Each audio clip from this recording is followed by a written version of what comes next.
Recently, I have constructed one mind map about Model 12 public finance in Hong Kong.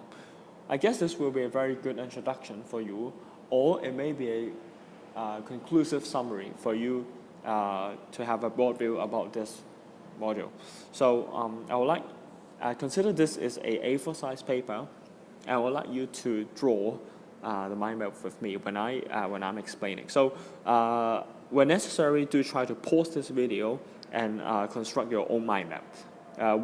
When you generated this on your own, I guess it helped you to memorize a lot. So in the very first beginning, public finance is just like a person who set up own budget. It has to consider revenue and expenditure. So according to the textbook here, revenue is actually divided into two for the government. So the first one, tax. The second one, non-tax. So for tax revenue, it's split into three main types.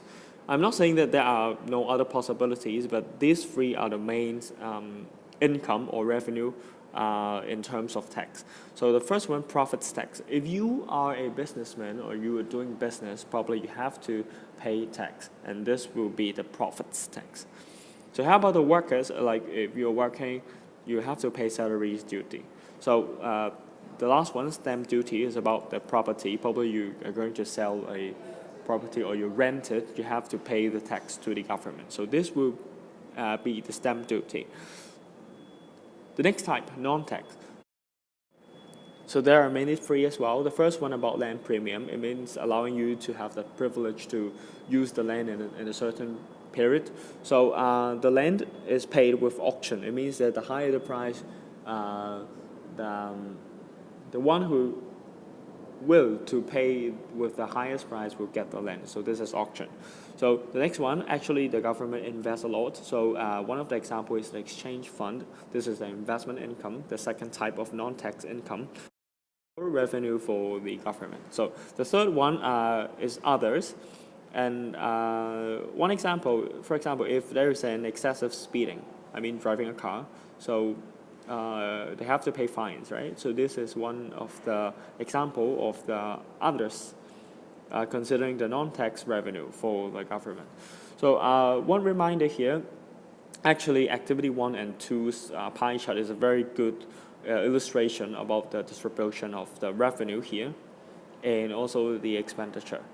So this one, activity 2. So basically you will understand the distribution of the expenditure, just like, for example, the major expenses is used in education, health, infrastructure, and so on and so forth. So this will be a good illustration.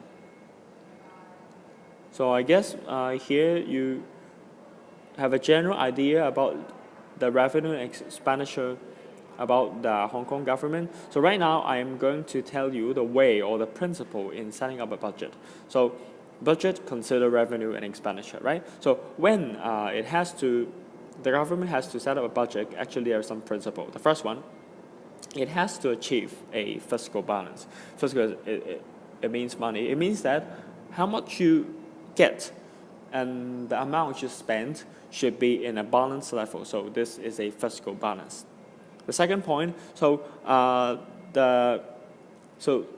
talk about this. So you understand that when the economy is getting better, the revenue the government's prepared will actually be higher.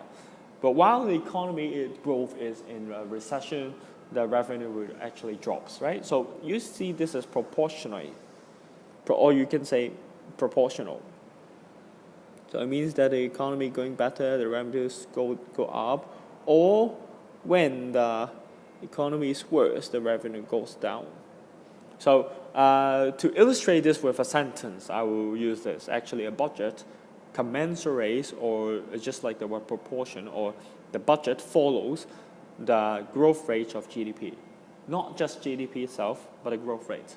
Okay? So this is the illustration of a budget. So in terms of expenditure, I would say page 10 here, the expenditure actually is proportional to the GDP of the economy at that time. Okay, so this is the principle of the budget. So when is the budget is high or when it is low, it actually really depends on the economy at that time. And actually, this is support from the legal document. I mean, actually, this is the basic law. So there are 2 articles supporting this. You may have a check from the activities inside the textbook. All right. So probably you will ask why.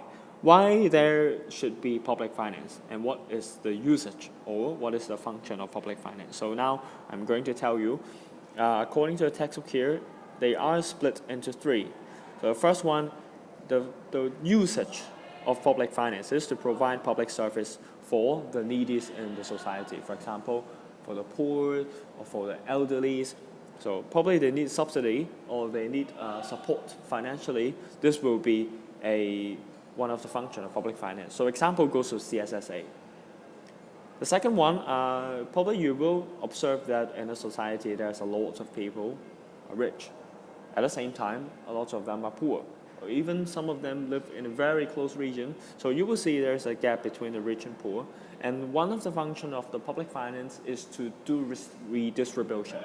To redistribute resources, money, to let the poor become less poor. And at the same time, it required the rich to pay some of the responsibility. So actually you can say to narrow the income gap, okay? So the last one is very realistic. How about if the public finance, if the economy is really bad? Do you still remember here the principle of budget? If the economy is really bad, actually the revenue will be low as well. So one of the responsibility of the government is to ensure or promote the economic growth. So when the economy is getting better, it ensures the public finance receive a certain decent amount of revenue to ensure that it can run, the government can be run smoothly. So probably some of you will question, hey, among these 3 functions, which is the most important, or which will be more important than the others? So and to answer this question, it really depends on what of the perspective you are in. So for example, if you are a person straight for fairness, you think fairness is the most important perspective, you will say redistribution is most important. Because you will feel very angry when the people is very rich, at the same time the poor people can't get a good treatment from the society. So to narrow the rich and the poor gap, to narrow the income gap, you will say this is most important in terms of fairness. So when you consider fairness, you definitely pick this. So how about you are more focusing on the people who suffer? Probably you will use the word aid or help. So in terms of aid or in terms of the needies, you probably think that to provide service is most important. It's not about fairness. It's not about you are angry about the rich, but you do pay attention on poor people. So this will be aid. But for the realistic people, to ensure that this system can continue runs, probably you will think the economic growth is most important. The reason is very simple, as I explained just now. If the economy is really worse, you don't even get a decent amount of revenue, the whole system will not run smoothly. So this will probably be the basis for the other possibility of the function. So if you want to be fair, if you want to help the people, basically you have to get the money itself first. So when you emphasize development, in terms of development, you will say promoting economic growth is the most important of the function. So I would say this perspective is a higher order thinking. Perspective.